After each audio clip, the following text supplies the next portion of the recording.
રહિત અવસ્થામાં એન્ટ્રી નહીં મારીને 8 સેકન્ડ, ભલે 1 સેકન્ડ, પછી એમ નથી કહેતા કે શાશ્વત સેકન્ડો છે, 1 સેકન્ડ.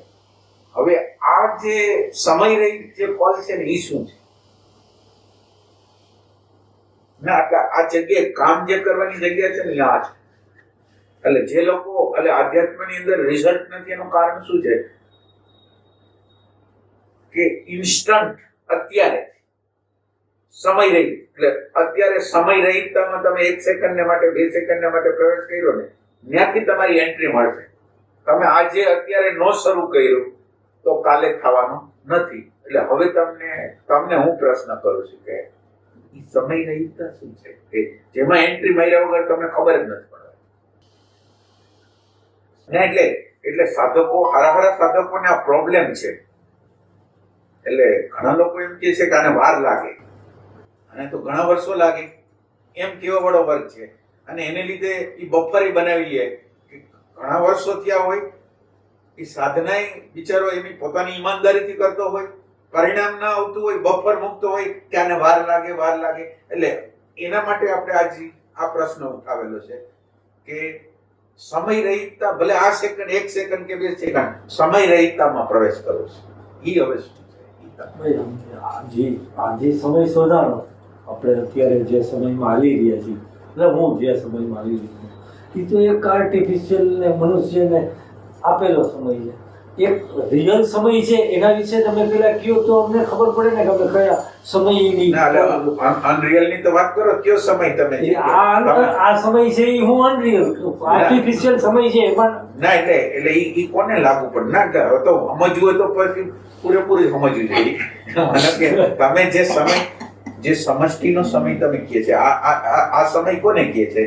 ઉત્પત્તિ, સ્થિતિ, એક સ્પેસ છે, આ આકાશ છે, અને આકાશની અંદર ઉત્પત્તિ, સ્થિતિ અને પ્રલય થાય છે. અને ઉત્પત્તિની, સ્થિતિ અને પ્રલય કેવી રીતે થાય છે? સૂર્ય 24 કલાકની અંદર એક આંટો મારી દે છે, એના દ્વારા સવાર સાંજ જે થાય છે એના દ્વારા સમય નહીં. પણ એ સમય આના માટે છે, જે મેટર છે એના માટેનો સમય છે. મેટર જે છે એના માટેનો સમય છે. હવે અંદરની સાયકોલોજી માટેનો સમય નથી આ. એટલે હવે આપણે બીજા સમયની વાત કરીએ. હા, એમ. હવે તમે રિયલ સમય અમને કયો તો ના, ઇન્ક્વાયરી કરવાની વાત કરો. તો ભાઈ, આમ સમય શું છે?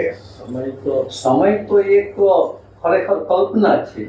હું સમજુ છું, ખરેખર સમય જેવી કોઈ વસ્તુ નથી, ખાસ સાપેક્ષ છે. અને સમય પોતે એક કલ્પના છે.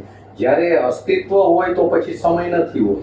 નહીં, એ તમે ફિલોસોફિકલ કીધું, એમ નહીં. આપણે એને જાણવું છે. માનો કે તમે સિદ્ધાંત રૂપે તમે સાચું કહેતા હો, પણ આપણે તો એકચ્યુઅલ તમે જે જગ્યાએ ઊભા છો ત્યાંથી સમજવું છે. માનો કે આપણે હાલો તમે કઈ વાત માની લીધી, તો આપણે એ જગ્યાએ પહોંચી નહીં શકીએ. માનો કે એ જગ્યાએ પહોંચવું છે તો આપણે જે જગ્યાએ ઊભા છીએ એ જગ્યાએથી હાલવું છે. તો કેવી રીતે હાલવું ના? એટલે હવે તમને એક પ્રશ્ન કરું, સમય રહિતતાને એક બાજુ મૂકવું. ફરીથી સમય શું છે? હવે ઓલો તો સમય આપણે બાદ કરી દીધો. આજે સૂર્યનો જે સમય છે, સમષ્ટિનો સમય છે, હવે બાદ કરી દીધો. હવે તમારી અંદર સમય કેવી રીતે ઉત્પન્ન થાય છે તમે બોલો.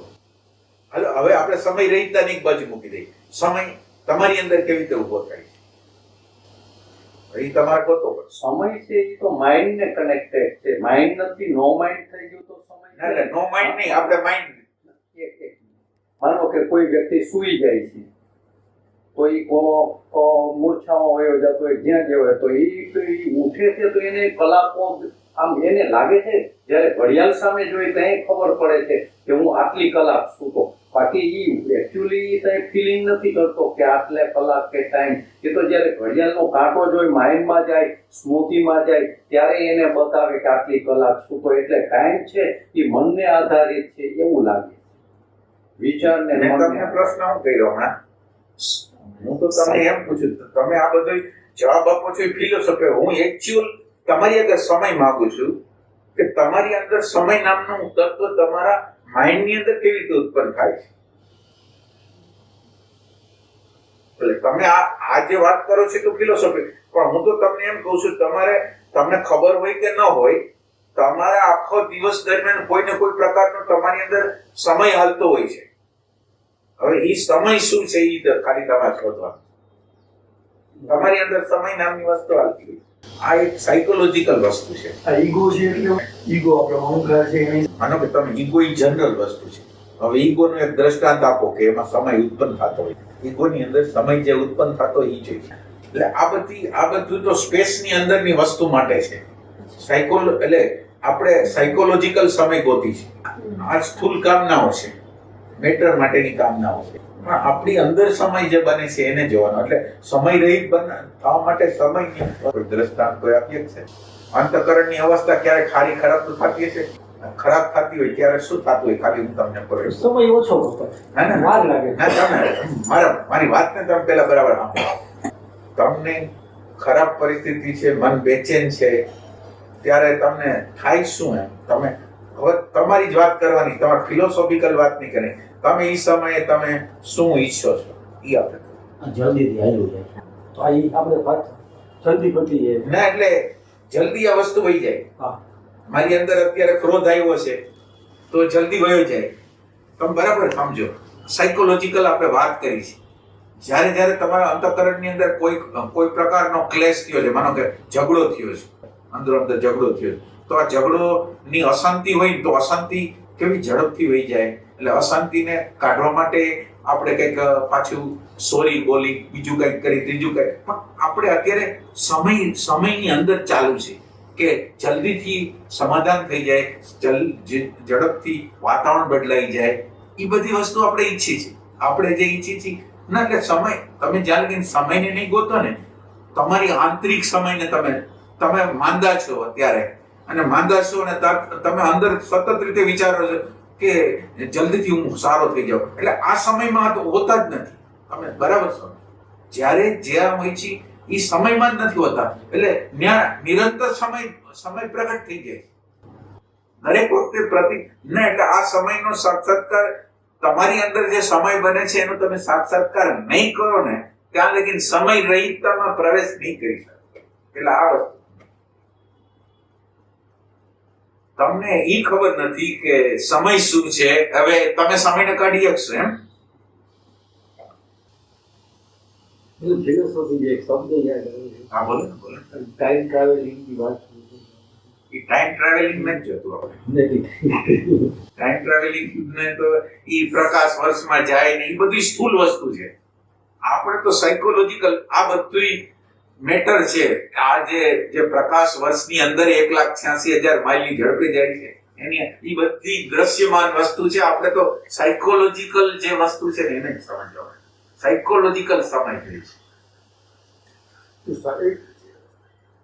સ્વીકારીએ તો કોઈ પણ વસ્તુને સ્વીકારીએ તો સાયકોલોજીકલ સમયની અંદર ફેરફાર થાય ખરો. જગુભાઈ, ભાઈ એમ કહે છે કે તમને માનો કે ચિંતામાં છો, ભયમાં છો અથવા ટેન્શનમાં છો તો સમય લાંબો લાગે છે, અને આનંદમાં છો તો સમય ટૂંકો લાગે છે. એટલે તમે હવે આજથી તમે ટ્રાય કરો કે તમે સમય શું છે તમારી અંદર સાયકોલોજીકલ, બીજો સ્થૂળ સમય નથી કહેતો, સાયકોલોજીકલ જે હાલતું હોય ને, જે વસ્તુ હાલતી હોય ને એ હાલવામાં તમે હો જ નહીં, હાલવા પછીમાં તમે હો. સમય શું હોય? માનો કે એક જણો ઠામ ઉટકે છે તો ઠામ ઉટકે છે તો એ ઠામ પૂરું કરવા માટે એટલે અત્યારે જે છે એમાં તો નથી, ત્યાંથી તો સમય ઉત્પન્ન થાય. જે છે એમાં નથી, અને જે હોવું જોઈએ એના તરફ હંમેશા તમે જોજો. તમે જે કર્મ કરતા હો તમારી દ્રષ્ટિ એમ હોય છે કે આ કામ પૂરું થઈ જાય એટલે બીજું, ત્રીજું, ચોથું. એટલે જે છે એમાં તો ક્યારે હોતા જ નહીં. તમે બરાબર, એટલે હું કહું છું તમને વેરિફિકેશન ક્યારે થશે? તમે તમારા ઓબ્ઝર્વેશન ની અંદર એવું આવશે ને કે આપણે આ સેકન્ડમાં, આ ક્ષણમાં નથી, બીજી ક્ષણમાં જે કર્મ કરતા હો તમે જોજો, એક ક્ષણમાં તમે નહીં, આગળ ક્ષણો. અથવા તમે જે કર્મ કરતા હશો એવા બોજાથી કરતા હો, જલ્દી પૂરું કરવું છે. એટલે અત્યારે જે કર્મ થઈ રહ્યું છે એને કોઈ જોઈ નથી કરતું. અત્યારે કેવી રીતે કર્મ થઈ રહ્યું છે, અત્યારે કેટલું ટેન્શન છે, કેટલું પૂરું કરવાની ભાવના છે, કેટલું કરતાપણું છે, કઈ ખબર નહીં. સમયને ગોતવાનો છે, પછી સમય રહિતમાં પ્રવેશ કરે. એટલે સમય રહિત અત્યારે હોય તો જ હોય, અને સમય રહિત ન હોય તો ક્યારેય ન હોય. એટલે એક વાત યાદ રાખીને અત્યારે અથવા ક્યારેય આ અધ્યાત્મનો સિદ્ધાંત. એમાં શું થાય, આજે આપણે અહીંયા વાતને સ્ટોપ કરીશ, તમને ઓબ્ઝર્વેશન કરવાનો સમય આપું છું.